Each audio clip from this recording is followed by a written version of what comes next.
Hello everyone. Today we are going to discuss yet another topic of Indian constitutional law, new challenges. The question to be dealt here is elucidate the concept of PIL, that is public interest litigation, in the light of judgments of Supreme Court. तो यहाँ पे हम PIL के बारे में बात करेंगे, public interest litigation के बारे में. People turn to judiciary as a solution for ills, and the courts seem to have accepted their own omnipotence. Cases like Hawala, Bofors and Fodder scam are all known to everyone, yet corruption is prevalent. In court itself, and the apex court has not been able to clean up its own backyard while attempting to root out the corruption from the entire country. Today, PIL is an ever-expanding universe.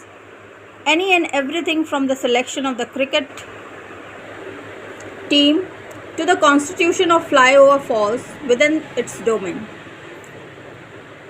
Simultaneously, a large number of funded and non-funded CSOs in the shape of committees, centers, human rights network with primary objective of filing PIL have mushroomed and are part of litigating constellation.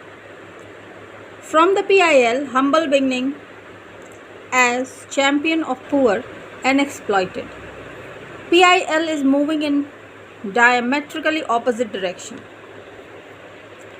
तो जो PIL की शुरुआत हुई थी दोस्तों, तो ये एक मजबूरों के सहारे के रूप में हुई थी जिसकी कोई नहीं सुनता था. उसके लिए ये उपाय था कि वो पब्लिक इंटरेस्ट लिटिगेशन लगा ले, क्योंकि जनता की कौन सुनेगा जब सरकार उसकी नहीं सुनेगी.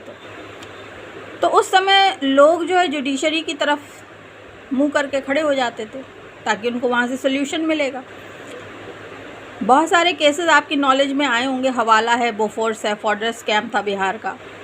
फिर भी कोर्ट अपना ही कहना चाहिए पिछवाड़ा साफ़ नहीं कर पा रहा है और चला है वो पूरे के पूरे एंटायर कंट्री का करप्शन रूट आउट करने. तो आज जो PIL का क्षेत्र है तो वो बहुत बड़ा होता जा रहा है, क्योंकि करप्शन जितना बढ़ रहा है उतना ही PIL का क्षेत्र बढ़ रहा है, क्योंकि प्रॉब्लम्स उतनी बढ़ रही है, पब्लिक का अवेयरनेस उतना बढ़ रहा है.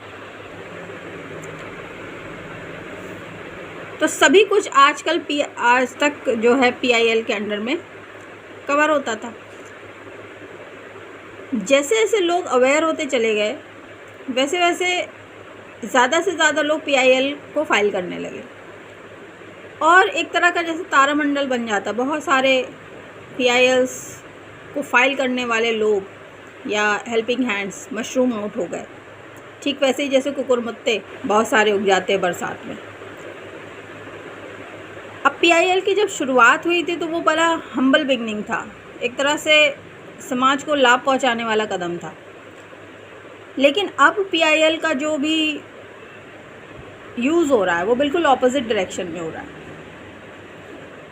एक समय था, there was a time when the courts would provide relief from the harsh arbitrary action of executive, reflected in, say, the grant of a stay on demolition of slums or grounds of lack of rehabilitation plan or hardship of the monsoons. तो एक समय ऐसा था कि court जो है relief provide करता था, एग्जीक्यूटिव जो आर्बिट्रेरी एक्शन हो जाते थे, स्ट्रिक्ट एक्शन हो जाते थे, और स्टे ग्रांट कर देता था.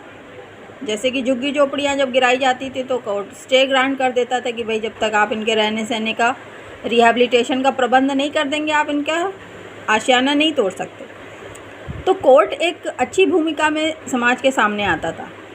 Today slum demolitions are being directed on orders from the courts. लेकिन आज की डेट में क्या हो रहा है कि स्लम्स यानी कि झुग्गी झोपड़ियों को हटाया ही जा रहा है कोर्ट के ऑर्डर के माध्यम से.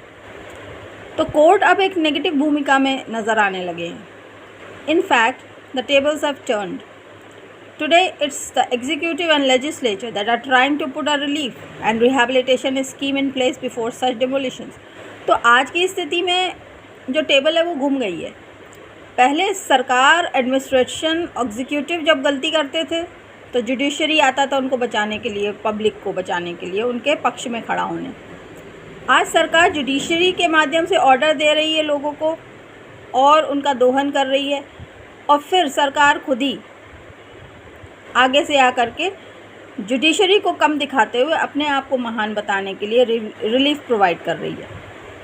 तो सरकारों का ये जो डबल गेम है, ये अब नया है कुछ आज के समय में। The courts, on the other hand, are trying declaring that demolition should be carried out immediately, rendering scores of people homeless.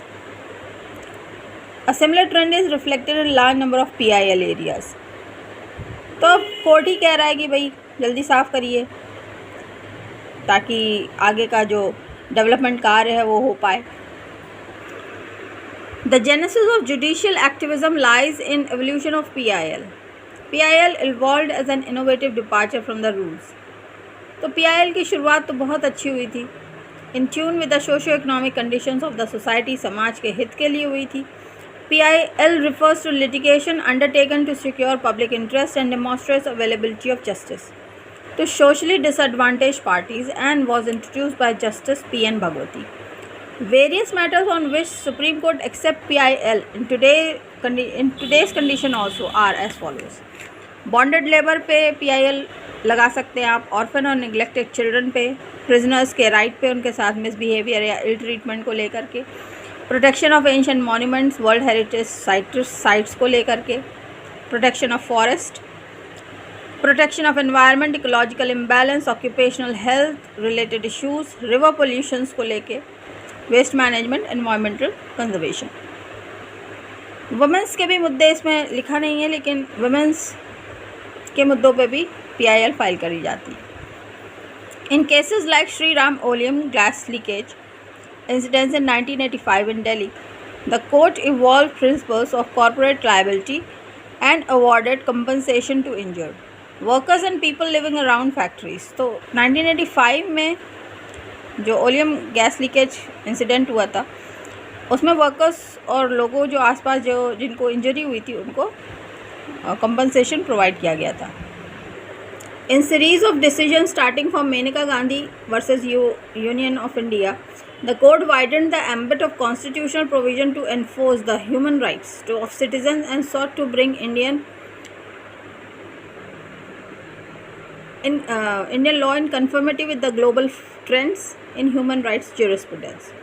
तो Maneka Gandhi versus government of union of India के केस में ह्यूमन राइट्स को इन्फोर्स करने के लिए पहल की गई थी, और उसके बाद से ह्यूमन राइट्स का जो कंसिडरेशन है वो हमेशा ही प्रायर लेवल पे होता है।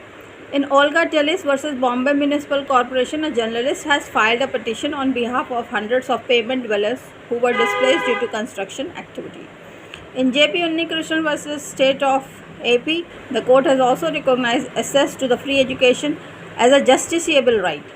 This decision prompted a constitutional amendment which is inserted Article 21A in the Constitution. तो Article 21A का इंट्रोडक्शन भी J.P. Unnikrishnan versus state of AP के केस में हुआ था, जिसमें कि फ्री एजुकेशन की जो राइट है उसको जस्टिसिएबल राइट माना गया था।